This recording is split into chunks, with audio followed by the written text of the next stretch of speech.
Let's dive into some Week 10 predictions. Week 10 college football already upon us. As I said, it's kind of a case-by-case in conferences as to what week they describe it as being, but we're going to call it Week 10 for, again, very generic purposes. Let's go to Columbia, South Carolina. We're going to hop around to a number of games here. I'm going to give you picks and picks against the spread. Texas A&M, this number's kind of floated around, Colin. If we would have done this Tuesday night, A&M was like a 7.5-point favorite. Well, now they're a 10-point favorite on the road at South Carolina. This is a 7 o'clock Eastern time kickoff on ESPN. It is my opinion this is the best stretch that we've seen Texas A&M play football under Jimbo Fisher. You could pick a couple of stretches from maybe last year where you could maybe counter that, but I wouldn't. I would say this is the best stretch. Remember, they beat Florida, then they went on the road the next week and won a game that you may not have been impressed by, but I was impressed by it because they just handled business against Mississippi State, and that's a game where the number was under a touchdown, and they covered convincingly. And then last week, of course, they had another convincing win against Arkansas that was 42-17, guys, in the fourth quarter before Arkansas scored a couple of late touchdowns. And those count. I'm just saying that to give you an idea or a sense of how much game control there was on the A&M side. You're not used to seeing that. Think about Texas A&M under Jimbo Fisher. What are you used to seeing? You're used to seeing pretty good roster, a lot of talent, general underachievement at the quarterback position, and therefore close games sometimes in matchups where you don't think it should be that close. So I think it's the best stretch they've played. Now, question, of course, becomes, can they continue playing very low margin or in some cases free margin for error football?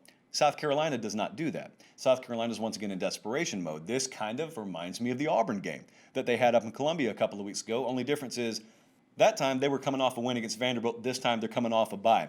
South Carolina has to figure out a way to pressure Kellen Mond because not many teams have been able to do it. Now, it's not just that they've played inferior competition. That's not what I'm suggesting. This A&M offensive line has been lights out. They gave up, I gave the stat the other day, they gave up 2 sacks in their week 1 kind of struggle win against Vanderbilt.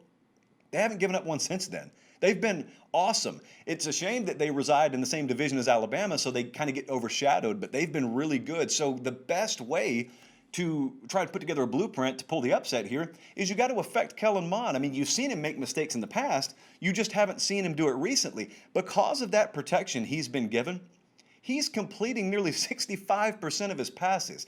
I don't know that many people, even in Aggie land, would have expected that from Kellen Mond at the beginning of this year. So you've seen South Carolina play both roles.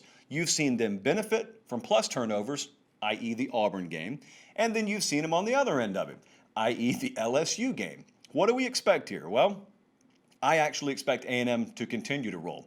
So I'm going to take them to win. However, here's the problem. I looked in our model, and our model only has A&M by about 6.5 or 7. So South Carolina's rested, home game. You know, you got A&M coming in there. It's the first leg of a back-to-back road stretch, by the way. Our model only has it roughly A&M -7. So I'm going to take South Carolina to cover, but we will take A&M to win the game. Another game in the SEC that we haven't touched on much yet. Tennessee is a 2-point favorite, as I checked it earlier this morning, on the road at Arkansas. This is a 7:30 Eastern time kick on SEC Network. Now, I got to warn you, like a lot of times we'll have data, like we'll have numbers to back up what I'm feeling, but sometimes, and I give you fair warning if it's going to be different, I just have a gut feel on a game. So this is one of those gut feel games. I'm going to walk you through it here. Where are we buying these teams at? If you're going to bet either one of them this weekend, where are you buying them at? One of the reasons we liked, as I said, A&M over Arkansas so much last week is because we thought the respective buy points were at lows and highs. I mean, Arkansas, we didn't think was going to get any better because they had been benefiting a lot off turnover margin than they were perceptionally going into that game. We thought the number should have been way higher than 10, and so we bought it and we won. But we also thought that there was a little bit of intrinsic value on Texas A&M. I say that because of this. I think the exact same case is in play here with Tennessee. Tennessee's a short favorite, and what I think a lot of people are seeing when they look at this game is they're seeing Tennessee mistake-prone, Tennessee liability at quarterback, haven't been particularly special at any one position unit. Meanwhile, Arkansas is coming off a loss, so they're in wounded animal mode. They got a winnable game here. They're looking to get back on track, and they may have the edge at quarterback with Felipe Franks. Okay, that's what I think a lot of people are seeing. Here's what I want you to remember. You've got a better roster at Tennessee. Doesn't always mean everything, but I just want to put a few things together here to explain the gut feel I have on this. You got a better roster there. You've got a rested team, finally, This is a team that's been thrown in a scheduling wood chipper, Tennessee already. The perception you have of them is because they are a team that had to play Alabama and Georgia already. So there aren't many teams that even go 1-1 in that stretch. So yeah, they've been made to look bad. They've been beaten up. But what if I were to have replaced Georgia and Alabama with, I don't know, they played Kentucky and got blown out. But you understand what I'm saying. The product on the field probably perceptionally would have been a little better. What I'm asking you is this. I'm asking you, what if you're able to pressure Felipe Franks Saturday a little bit more? And what if, instead of that plus turnover margin, equal or plus turnover margin for Arkansas being a reality, what if for the first time Tennessee coming in there a little bit more rested, they're able to get after the quarterback and tilt that turnover possession? Now again, as much as I say that, I always tell you there's no way to predict that stuff. There sometimes are situations where I just kind of get a little hunch that you've got one of those turnover tilt type games coming. Can't explain why. And I certainly wouldn't move money because of it. But I'm telling you, I think one of those games are coming here, or is coming here. And I think as a result, you're going to end up, as much as people are talking about Felipe Franks and the overachievement, and I agree with this Arkansas passing game, I think that starting with this game and moving down the back half of their schedule, I think some of those young guys in that Tennessee receiving core will start to make their mark on the rest of this season. And again, I think Garantano's best game of the year is probably still out there somewhere. I just think this is the time. Kind of like Mond last week, I think this is the time that's going to happen. So I'm going to take Tennessee to win and Tennessee to cover the 2. And I would stay tuned. I'm not going to give that out as a best bet tonight, but I am going to tell you I feel pretty good about it to the point where I could see us moving on that game before kickoff. All the more reason to follow me on Twitter, @LateKickJosh. How about Texas? Going to talk about the Horns a little bit later in the show. They're at home against West Virginia. This is a noon Eastern kickoff, 11 a.m. local time kick on ABC. Texas, a 6.5-point favorite. Let me remind you what I just said. The Texas Longhorns, you probably most recently remember them for going into Stillwater, Oklahoma, and beating, at that point, undefeated Oklahoma State. They're now coming home, and they're favored by less than a touchdown. Excuse me. Crouton dust, Colin. That was rough. They're favored by less than a touchdown against West Virginia. And I was checking my DMs earlier today, and sure enough, some of the same people who were telling me that line didn't make sense last week. You know why? Why is Oklahoma State only favored by 3 against Texas? Some of those same folks are popping in there now. They're on the other side of that coin. They're saying, why is Texas only favored by 6.5? I mean, have you ever seen someone beg you to take the points or lay the points rather more than this line? So let's dive into this for a second. Future predictability. You hear that phrase a lot here.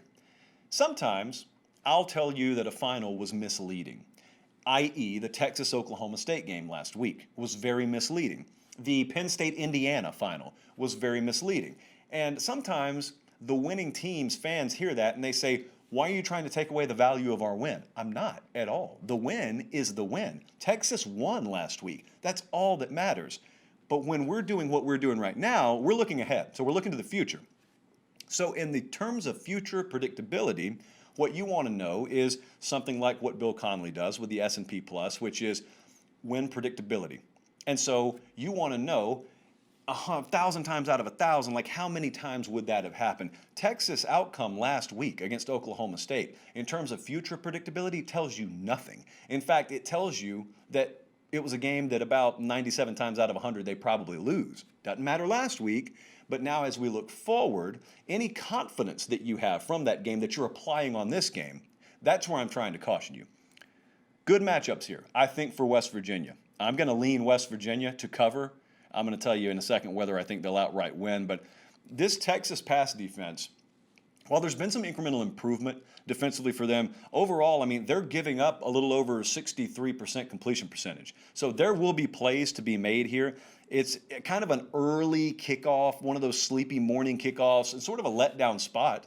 This is a team under Tom Herman that's been notorious for their inability to string consecutive A- or better performances together. It's not that they never play at that level. Do they string them together? So it's an early kickoff, sort of a letdown spot, very opportunistic defense. You saw it last week with West Virginia, and they're balanced enough offensively. I'll take West Virginia to cover the 6.5. I actually think they're going to win the game outright. So I'll take a mild upset there. They're going into Austin, and I think they'll win. And a game that I feel really good about, to wrap it up here, Michigan is a 3-point favorite on the road at Indiana. This is also a noon kick. A lot of the action's happening early. This is on FS1, I believe. So I think it's a great matchup for Michigan. They're only favored by 3. I think some people would be scared away. It's almost like if you want to take Michigan, there are these people out there in the betting world that kind of reverse psychologically attack themselves. They would rather see Michigan favored by 7 than by 3. They'd be more confident in that. They're almost scared someone knows something they don't know when they see a line this low. If you're thinking like that, I would highly advise against ever wagering a cent on this stuff. In fact, I would say that in general, but I would especially say if that's how you're determining where you're putting portions of your paycheck relative to games happening on Saturday, stop. Just go to Applebee's or something. Spend the money that way. Just stop doing that. Michigan's favored by 3. Well, here's why. What's everyone screaming about Michigan right now? Last week. In fact, this is a last impression game, okay? It's always the case. What are the lasting impressions you have of these two teams? You remember Michigan losing, famously as a 3+ touchdown favorite, against Michigan State, and you remember Indiana upsetting Penn State. That's what you remember. And that's what probably your prediction or your general impression of this game is based on. Don't allow that to happen. When I talked about game winning percentage predictability, remember what we were talking about there with Texas?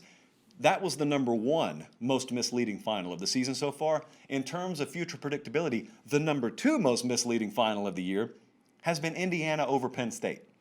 So I don't really care much about that game as it relates to the future. And I'll also tell you this. Number 1, Indiana will not run successfully against Michigan. Though they're giving up 28 points per game right now. So number 2, Michigan, I think, will be able to score. Number 3, there, I think, are sizable advantages along both lines of scrimmage in this game for Michigan. It's a mismatch both ways. And Penn State and that final against Indiana, again, as I told you, I don't really care about it.